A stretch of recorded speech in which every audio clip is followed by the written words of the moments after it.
إن الحمد لله نحمده ونستعين به ونستغفره ونعوذ بالله من شرور أنفسنا ومن سيئات أعمالنا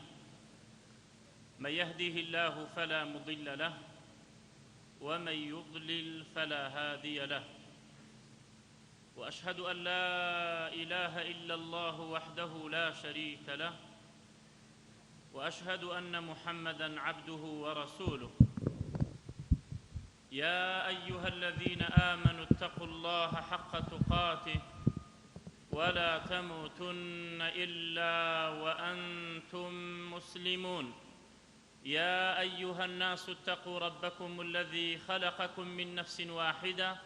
وخلق منها زوجها وبث منهما رجالا كثيرا ونساء واتقوا الله الذي تساءلون به والأرحام إن الله كان عليكم رقيبا يا أيها الذين آمنوا اتقوا الله وقولوا قولا سديدا يصلح لكم أعمالكم ويغفر لكم ذنوبكم ومن يطع الله ورسوله فقد فاز فوزا عظيما أما بعد فإن أصدق الحديث كتاب الله وأحسن الهدي هدي محمد صلى الله عليه وعلى آله وسلم وشر الأمور محدثاتها وكل محدثة بدعة وكل بدعة ضلالة وكل ضلالة في النار أما بعد أمشو بپشتیوانی خوای پەروەردگارەوە یەکەم دەرسمانە لە ژیاننامەی پێغەمبەر محەممەد صلى الله عليه وسلم بۆیە پێویستە لەسەر ئێمەی مسلمان بزانین ژیاننامەی ئەو پێغەمبەرە صلى الله عليه وسلم وەکو خوای تەعالا لە قورئاندا ئەفەرمێت لە سوورەتی ئەحزابدا لقد كان لكم في رسول الله أسوة حسنة واتا سوێند بەخوای گەورە بەڕاستی لە پێغەمبەری خوداوە بۆ ئێوە هەیە سەرمەشق و پێشەوایەکی زۆر چاک پێشەوای چاک بۆ ئێوە پێغەمبەرە صلی الله عليه وسلم و چۆن بزانین و چۆن تێبگەین کە ئەم پێغەمبەرە صلی الله عليه وسلم چۆن هەرسوکەوتی کردووە چۆن چۆنی بووە لەگەڵ سەحابەیە لەگەڵ خێزانیە لەگەڵ هاوسەیە لەگەڵ هاوڕێیە لەگەڵ بێباوەڕە لەگەڵ یەهود و نەسارایە لەگەڵ حەیواناتە بەم ئایەتە بۆمان دەرئەکەوێ ئەفەرمێت ولا يمكن اتخاذه أسوة حسنة إلا بمعرفة سيرته وهديه بوشي ويا أزانين كأسوة حسنة كبيغمبر عليه الصلاة والسلام سيد جيان نامي بكين مگر خدا خوي بزانيت قدري أو بيغمبر صلى الله عليه وسلم إما أو مرتبة أو منزلة أو قدر ما نداوة بيغمبر صلى الله عليه وسلم مگر خدا خوي أما نرزي لي قردوه آسيري قرآني بيروسكن خدا أفرميت يا إبراهيم قد صدقت الرؤيا بناوي خوي بانجيكا خدا أفرميت يا عيسى إني متوفيك بناوي خوي بانجيكا وقال يا نوح وقال يا آدم وقال يا يحيى وقال زكريا خوای پەروەردگار هەمووی بەناوی خۆیان بانگیانەکە بەڵام لە هەموو قورئاندا بگەڕێ نییە بڵێ یا محەممەد صلى الله عليه وسلم ئەفەرمێ خوای پەروەردگار يا أيها النبي إنا أرسلناك شاهدا ومبشرا ونذيرا بەو شێوەیە خوای پەروەردگار بانگیەکە فئێمە ژیاننامەی پێغەمبەر صلى الله عليه وسلم جزئێکە لەم دینە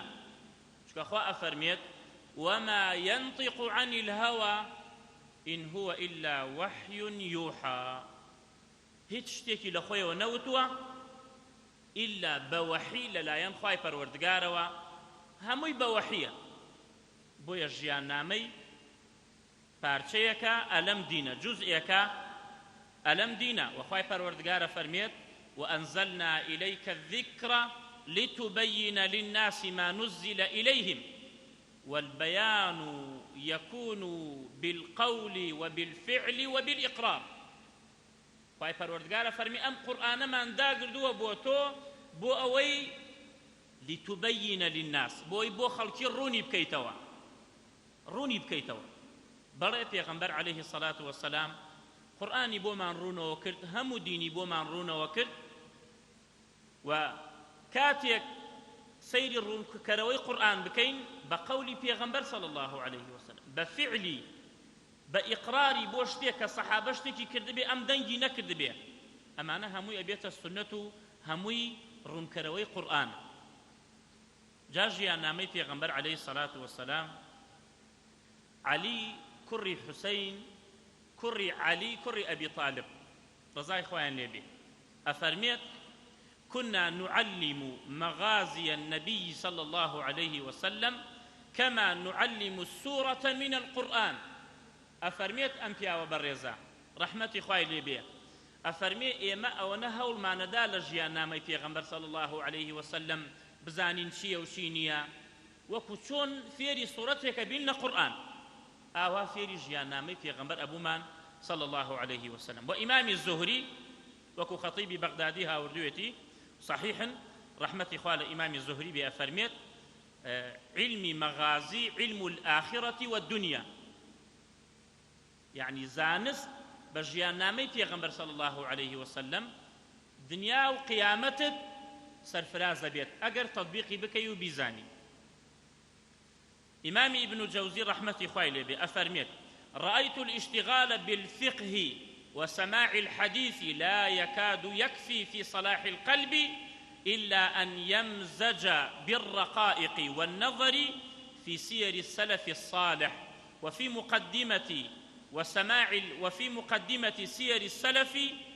وعلى رأسها سيرة رسولنا صلى الله عليه وسلم أفرميت بينم خو مشغول كردن بفقه بعلم حديث كبردوان بالنسري هر أو كافينية كدلكان من مطمئن بيو أو بخاتوا إلا أفرميت أبي هند يشتي تيكلكي لشتي الرقائق واتا لشتي أواني كوا ترغيب وترهيب تايا وهند يكسيري سيري سلفي صالح بكي جيانامي بيشواني إما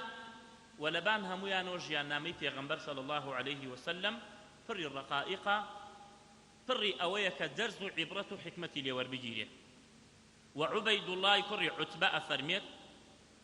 لما مجلسي عبد الله كري عباس رضاي خوان ليبيت أفرميت دا أنشتين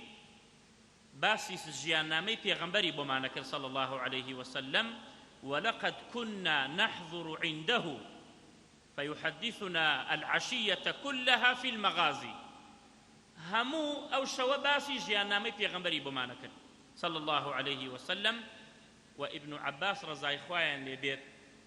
أفرميت قد خصص جزءا من يومه لتدريس المغازي هم الروجيك جزء كيبوخي لو الرجاء شنكاتي كيبوخي دا أنا وبو صحابة وبو تابعي باسي جيانامي في غنبري أكد صلى الله عليه وسلم فقرنجي السيرة جيانامي في غنبر صلى الله عليه وسلم زور شتمان بو دركوي أجر إما باسي بكينو استفادەی لێ بکەین یەکێک لەو گرنگیانە و لەو فائیدانەی ژیاننامەی پێغەمبەر صلی الله عليه وسلم ئەوەیە ئەزانین معرفة أسباب نزول كثير من الآيات القرآنية والأحاديث النبوية ئەگەر ژیاننامەی پێغەمبەر صلی الله عليه وسلم بخوێنینەوە ئەزانین زۆربەی ئاەتەکان ئەزانین لەکوێ دابەزیە بۆچی دابەزی لە ژیاننامەی پێغەمبەر صلی الله عليه وسلم بۆمان دەرەکەوێ و زۆربەی ئەو حەدیثانەی کە فەرموویەتی پێغەمبەر صلی الله عليه وسلم بۆمان دەرەکەوێ لەکوێ وتیەتی و بۆچی وتیەتی نەک بۆ خۆمان لە خۆمانەوە فەرمودەیەک بێنی لەسەر شتێک تەطبیقی بکەین با بزانین ڕووداوەکە چۆن بووە يعني بۆ نمونە یەکێ لەوانە کە ئەسبابی نزولەکان ئەو ئاەتانە بزانین. ئەو ئاەتە کە لە سوورەتی بەقەرەدا ئاەتی 207 کە دابەزی ومن الناس من يشري نفسه ابتغاء مرضات الله والله رؤوف بالعباد. هەندێ لە ناو خەڵکی هەن من يشري نفسه ابتغاء مرضات الله، يعني يبيع نفسه، نفسي خوي أفروشي مالي خوي أفروشيت لبر رزامندي خوي پروردگار. والله رؤوف بالعباد. أزانين سبب نزول أم آية مثلا يا فلا وربك لا يؤمنون حتى يحكموك فيما شجر بينهم ثم لا يجدوا في أنفسهم حرجا مما قضيت ويسلموا تسليما. ئەمانە هەمووی سەبەب نزولی هەیە. چۆن دابەزی، بۆ دابەزی، لەسەر کێ دابەزی؟ ئەم ئاەتەی سوورەتی بەقەرە عەبدوڵای کوڕی عەباس، سەعیدی کوڕی موسەیەب، ئەبوو عوثمانی نەهدی و عیکرمە ئەفەرموون ئەم ئاەتە دابەزی لەسەر سوهەیبی ڕوومی ڕەزای خوای لێ بێت کە سەحابەی پێغەمبەرە صلی الله عليه وسلم. کاتێ پێغەمبەر صلی الله عليه وسلم هیجرەتیان کرد بۆ مەدینە کە ئەلەم مانگەیا بوو،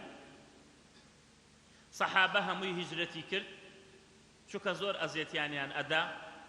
لە دوای 13 ساڵ کە پێغەمبەر بوو لە شاری مەککە، ئەوە بوو زۆر ئەزیەتیانیاندا، نەیان ئەهێشت، بەرهەڵستی ئەم داوایە بوون کە بانگەوازی پێغەمبەر صلی الله عليه وسلم بۆ ئەوە بوو ئەی قەومەکەم خوای پەروەردگار بپەرستن بە تاک و تەنها شەریکی بۆ قەرار مەدە. ئەوە بوو هیجرەتیان کرد. کاتێ هیجرەتیان کرد سوهەیبی ڕوومی ئەوش کەوتە ڕێ بچێ بەرەو مەدینە، کە کاتیان ڕۆیشت بەرەو مەدینە چەند کەسانێک لە مشریکەکانی قوڕەیش کەوتنە دوای، لە ڕێگا ڕێیان لێی گرت، کە ڕێیان لێی گرت وتیان ئەتەیتەنا سوعلوکەن حەقیڕەن لا مالە لەک، تۆ کاتی هاتی بۆ لای ئێمە ئەی سوهەیبی ڕوومی، تۆ هیچ نەبووی، هیچ ماڵت نەبوو، هیچت نەبوو، ئێستاکە فەکەثوڕە مالوکە عیندەنا، ماڵت زۆر بووە لە لای ئێمە، دەوڵەمەند بوویتە، گەرەکتە هەروەها لە دەستمان ڕاکەیت و بچی بۆ مەدینە. ئەڵێت وتیان والله شتی وا نابێت، نابێ بڕۆی. ئەوش فەنەزەلە عن ڕاحیلەتیهی، دابەزی لە پەرژینی قایم بێت، لە سوارەکەی خۆی دابەزی، پێیانی وت وانتثل ما في كنانته ثم قال يا معشر قريش لقد علمتم أني من أرماكم رجالا. شاك أزانن من زور دسم راستا لتيلو كواندا، يعني الرامين من دسم زور راستا. وأيم الله لا تصلون إلي حتى أرمي بكل سهم معي في كنانتي ثم أضربكم بسيفي ما بقي من يدي منه شيء فافعلوا ما شئتم. چیتان دەستێ لە دەستان تێ، تیر بە تیر تێتان نەگرم، ئەمجا نەمما ئەمجا بە شمشێر لەگەڵتان شەڕەکەم، چی ئەکەن بکەن، من لەسەر ئەم دینە وازی لێ نایەنم، بەڵام ڕێگایەکتان بۆ دائەنم کەیفی خۆتانە، هەڵێ بژێرن ڕێگاکە هەڵی بژێرن، هەڵی نابژێرن کەیفی خۆتانە و با دەستکەینە شەڕکردن. وتیان چییە؟ ئەمش فەرمووی فەئین شئتم دللتكم على مالي وخليتم سبيلي. ئەگەر گەرەکتانە پێتان ئەڵێم ماڵ و سامانەکەم لەکوێ شاردەتەوە لەکوێیە، ئێوەش واز دەمن بێن و بچن بۆ مەدینە. قالوا نعم، وتیان دەی باشە وازە لێتێنین. ففعل، وتی ماڵەکەم لە فڵانە شوێنە لە فڵانە شوێنە، هەمووی پێیان وت، هەموو ماڵەکەی جێهێشت، هەر خۆی دەرچوو لە شاری مەکە کەوتە ڕێ بۆ شاری مەدینە. ككوت الرب شاري مدينة. فلما قدم على النبي صلى الله عليه وسلم خبركي بو باسكر فرموي ربح البيع أبا يحيى، ربح البيع. فرموي پیغمبر عليه الصلاة والسلام أو كسيك مالكي فروش في سبيل أوي بي بولاي من بو أوي بي خال خوي رازي بكا أو الربح أو بردي وبراسي برتوا، يعني تو برتوا ربح البيع، اشتكاني وافروشت. أمجا أم آية دابزي ومن الناس من يشري نفسه ابتغاء مرضات الله. هەندێک لە خەڵکی هەیە نەفسی خۆی ئەفرۆشێت لە پێناو ئەوەی خوا لێ ڕازی بێت، ماڵی خۆی ئەفرۆشێت هەمووی لە ناوەدا لە پێناو چی خوا لە خۆی ڕازیکە. والله ڕەئوف بالعیباد. ئەبێ مسلمان ئاوا بێ لەبەر ئەو هیجرەتە پێغەمبەر عەلەیهی سەڵات وەسەلام چی بوشرایەکی جوانی دا پێی فەرمووی ڕەبیح البەیع، برتەوە تۆ کاتێ ماڵەکەت فرۆش لە پێناوی خوا، واتە ئەم ئاەتە دابەزی یعنی خوا لە تۆ ڕازی بوو. سوهەیبی ڕوومی، ڕزای خوا لە سوهەیبی ڕوومی بێ. ئەمە یعنی بۆمان دەرئەکەوێت لە ژیاننامەی پێغەمبەر صلی الله علیه وسلم ئەو ئاەتانە چۆن دابەزیە و ئەسباب نزولی چییە. و حەدیثەکانش کە پێغەمبەر عەلەیهی سەڵات وەسەلام ڕۆژێکیان چەند کەسانێک هاتن پایان پەتی بوو، هیچیان پێ نەبوو، زۆر برسی و لاواز بوون، زۆر برسی و لاواز بوون. پێغەمبەر عەلەیهی سەڵات وەسەلام ئەم قەومەی بینی دەموچاوی تێک چوو لە سەغڵەتیە و لەوەی کە ئەوەنە بەزەی پێیان هاتەوە. ئەمجا هەموو خەڵکی خڕ کرد، فەرمووی ئەی خەڵکینە خوتبە حاجەی بۆیان خوێنا و ئەمجا ئەو ئاەتەی سوورەتی حەشر و ئەمجا فەرمووی وأنفقوا مما رزقناكم من قبل أن يأتي أحدكم الموت فيقول ربي لولا أخرتني إلى أجل قريب لأصدقن وأكن من الصالحين. أم آياتاني بويان خنا وفرموي كومل كساني براتان هن چه أتواني بمالكي بخرما بي بجلو برق بي بپاره بيت كاتي أمي فرمو كابرايكي بتمن لناو قومك ريك تيجيش بيغمبر شي عليه صلى الله عليه وسلم. ما بس تيجيا هل صار رويب ومال عليه پر کراسەکەی بەری خورما و جلو بەرگ و خشتی هاورد کە هاوردی خەڵکی بەریان کردە دواوە بینیان شتی هاورد، ئەمە کە ڕۆی و شتی هاورد، ئەوە کە ڕۆی و شتی هاورد. ئەمجا فەرمووی من سن في الإسلام سنة حسنة دەستی بۆ کابرا درێژ کرد فله أجرها وأجر من عمل بها إلى يوم القيامة. خۆ سەدەقەکردن لەوە پێش هەر هەبوو، سەدەقەکردن هەر هەبوو، ئەمە شتێکی تازە نییە، بەڵام ئەم سنەتەی ئەحیا کردەوە. فەرمووی ئەوانە هەمووی هەرچی بێننە سەدەقا هەموو ئەجرەکەی بۆ ئەو ئەڕاو بەبێ ئەوەی ئەجری ئەوانش کەم بکە. بۆچی؟ لەبەرەوەی ئەو سەبەب بوو. کەواتە زانیمان سەبەب نزولی ئەم حەدیثە ئەبەم شێوە بوو. زۆر شت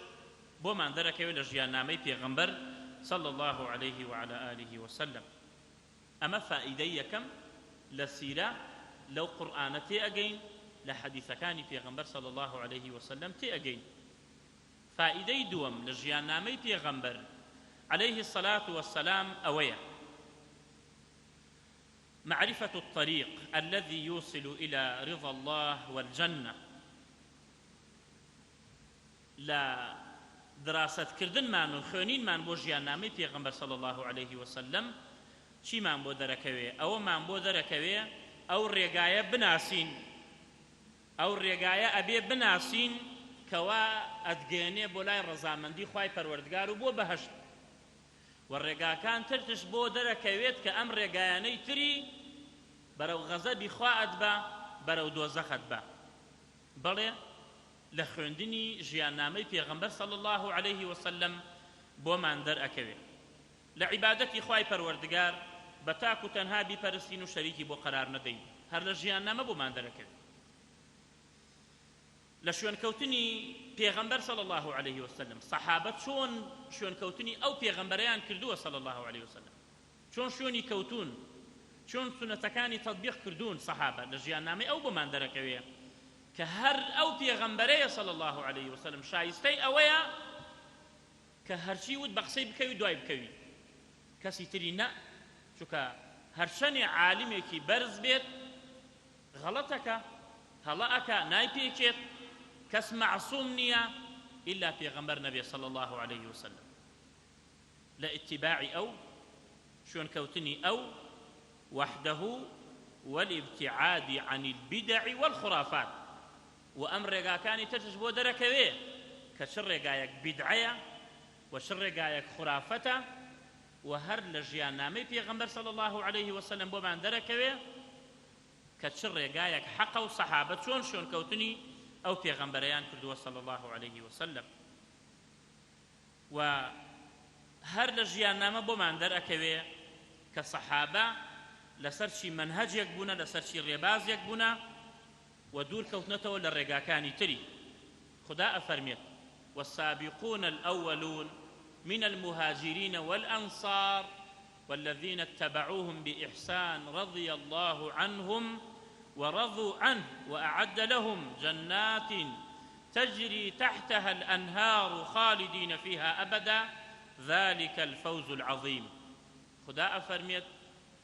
والسابقون الأولون أواني بيشي إيمر ويشتون واتا صحابة لمهاجرين وأنصار وأو كساني كدواي أوان أكون كتابعية ودواي أوان تابعي وهتا وكل روجي قيامة أوي دواي أوان بكوية بلان بإحسان واتب بختيو بشاكي أو خدا لوان رازي بو لمان رازي بي كواتا تور رقاد بو دركوية كدواي شي بكوي دواي شي منهج بكوي وأمر رقاكاني تري ليدو ركوي توا خواهي پروردگار فرميت ومن يشاقق الرسول من بعد ما تبين له الهدى ويتبع غير سبيل المؤمنين شون كوتوي غير سبيل مؤمنين رقاي مؤمنين إيمان أو كاتشيبون صحابة خدا أفرمين نوله ما تولى ونصله جهنم وساءت مصيرا أو كسبروا جهنم أروا شكا ڕێگای کێی گردووە غەیڕە سەبیلی المؤمنین ڕێگای ئیماندارانی بەرداوە بۆمان دەرئەکەوێت و پێغەمبەر عەلەیهی السەلاة وەسەلام فەرموویەتی و حەدیثەکەش صەحیحە ئەفەرمێت یەهود ئەبێتە 73 فرقەوە هەموویان بۆ جەهەنەمن ئیلا فرقەیەکیان نەبێت و نەسارا هەموویان ئەبنە 72 میلەتەوە واتە فرقەوە هەموویان بۆ جەهەنەمن ئیلا تاقمێکیان نەبێ وأفرمي أمتكي من أبيت حفتاو أبيت شي فستفترق أمتي على 73 ملة يهود أبيت حفتاو يك نصارى أبيت حفتاو دو إيما بيغمبر عليه الصلاة والسلام فرمويت يا ابن حفتاو سي ملوة واتا حفتاو سي بارشوة حفتاو سي فرقوة أفرمي كلهم في النار همو إلى آقرة بيغمبر أفرمي عليه الصلاة والسلام إلا ملتي كان نبي إلا تاقمي كان نبي إلا كوملي كان نبي فرموي صحابة فرموي عن أي بيغمبري إخوة ومن هي قال ما أنا عليه اليوم وأصحابي أمرون من لسر شي ريبازيكم صحابة كان من لسر شي ريبازيكم أو لسر أو ريبازة بيت ببيك مزياد أو همويان بو بهشتك بلام أوي غير الريبازي أو بقريت أو غير الرقاي أو بقريت بنص أنفر مديا أو أفرمي دسيرة بو من در أكوير كبزانين شي الرقاية أقري نبر وخومان بپاريزين الرقاكاني تري وخوا بپرسين بتاكو تنها وخومان دور بكين للشريك بوخوا قراردان وشون كوتني أو پیغمبر بين صلى الله عليه وسلم بتواوتي شوني كسر نكوين شوني كسيتر نكوين فائدة سيهم لجيان نامي پیغمبر عليه الصلاة والسلام بو من دركوي مسلمانان لكوة دسي بيبكنو چوني دس بم دين بكن لكوة بانقوازي خلق بكنو چون بانقوازي خلق بكن أمر رقاياني كخلقية يقرية بر بو بانقوازي خلقي بو لا إخواي پروردگار همور رقا كان غلطة إلا أو رقايا نبيت كبيغمبر عليه الصلاة والسلام بوماني داناوا وقرآن بوماني رون كردتوا وصحابة بوماني رون كردتوا أو رقايا بيغمبر عليه الصلاة والسلام كاتي إخواي پروردگار ناردي ببيغمبر آياتي بو لشاري مكيا بو لناو أو مشركانيا لناو قومانيكا كعبادتي بتيانا كرت بتيان أبرست وأو قوما مردارو بويان أخوار وأو قوما خريكي دايوين بيسيبون سلي الرحميان قطع كردبو وإنساني بدا صلاة إنساني بيدا صلاة أخوار وخريكي عار أخوار نوبون خريكي زنا كردن بون أما بون أو قوم آوابون قومكي زور خراب قومكي برل الضلالات أتلانا ولناو ضلالات ولناو قمرايدا خوای پەروەردگار پێغەمبەری نار صلى الله عليه وسلم چۆن دەستی پێی کرد پێغەمبەر صلى الله عليه وسلم وەکو لە صحیحی بوخاریدا هاتووە عائشە ڕەزا و ڕەحمەتی خوای لێ بێ ئەفەرمێت ئەلەو کاتە ئەگەر پێغەمبەر صلى الله عليه وسلم بیوتایە مەکەن زینا مەکەن ئەیان وەڵاهی زینا ئەکەین عارەق مەخۆنەوە ئەیان وەڵاهی واز لە عارە خواردن نایەنین وای پێیان نەوت پێغەمبەر صلى الله عليه وسلم يعني لە دوای 10 ساڵ ئەمجا کە هەندێ ئاەت دابەزی کە زینا حرامە کە عارەق مەخۆن بە چەند مەرتەبەیەک عارە خواردن حرام بوو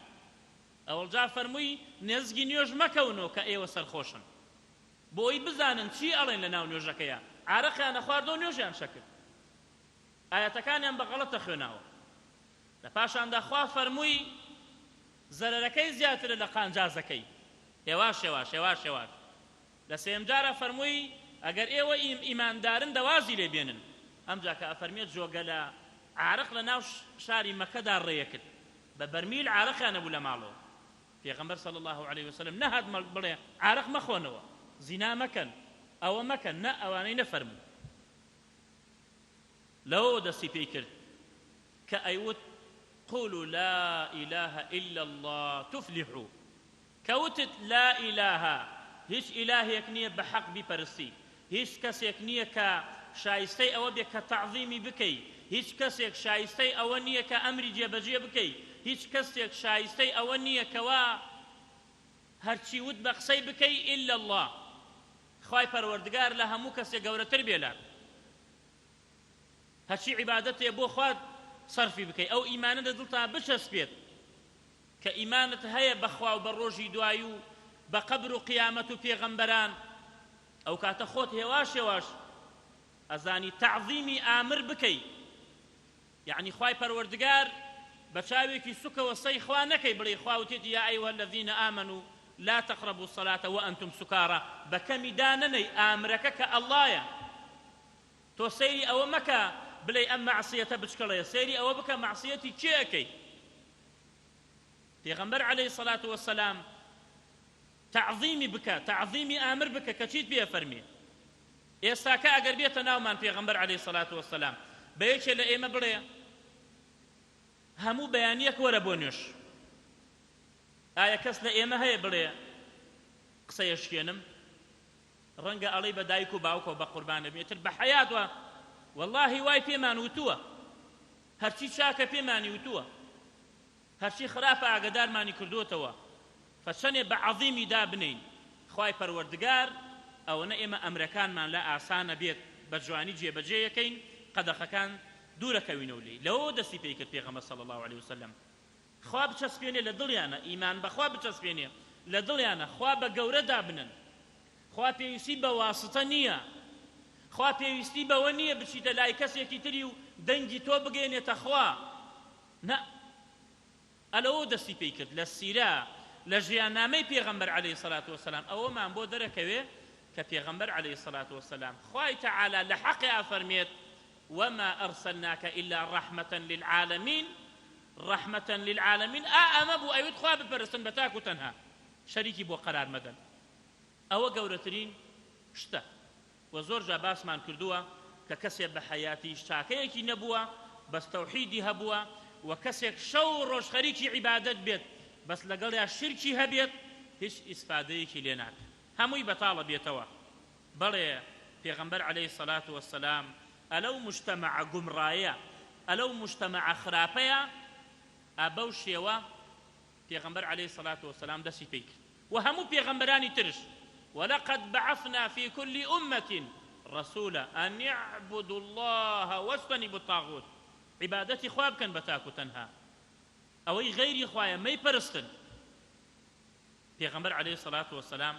بو شيوا بمان ذركوي فائدة شورام كوتا فائدة إن شاء الله لجيانامي پیغمبر عليه الصلاة والسلام بومان ذركوي كپیغمبر عليه الصلاة والسلام چنێ ئەخلاقی بەرز بووە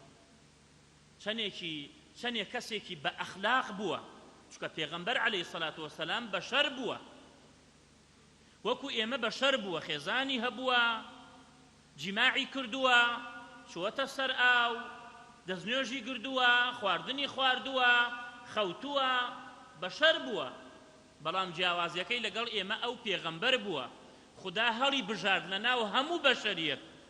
خدا کردی بە پێغەمبەر قورئانی بۆ سەرداگرت خۆشەویستترین مەخلووقە لە لای خوا ئەبێ لە لای ئێمەش وا بێت بۆیە خدا ئەفەرمێت وإنك لعلى خلق عظيم أما جوانترين وصفة برسرين وصفة بو پیغمبر عليه الصلاة والسلام دژیان نامەی بخوێنەوە بزانن چییە دوژمنەکانشی دژمنی ئەم دینەش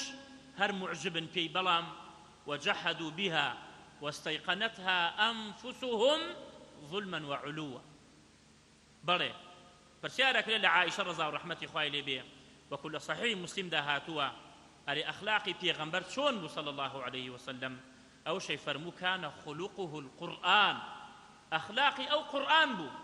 هەموو قورئانی تەطبیق کردو بوو ئەوەنە ئەخلاقی بەرز بوو و هەر لە سیرە بۆمان دەرەکەوێ کە پێغەمبەر عليه الصلاة والسلام معجزەی گەورە گەورەی هەبوو خوای پەروەردگار ئەو معجزانەی دابوو پێی و لە شوێن خۆیدا باس یەکەین کە ئەو معجزاتانە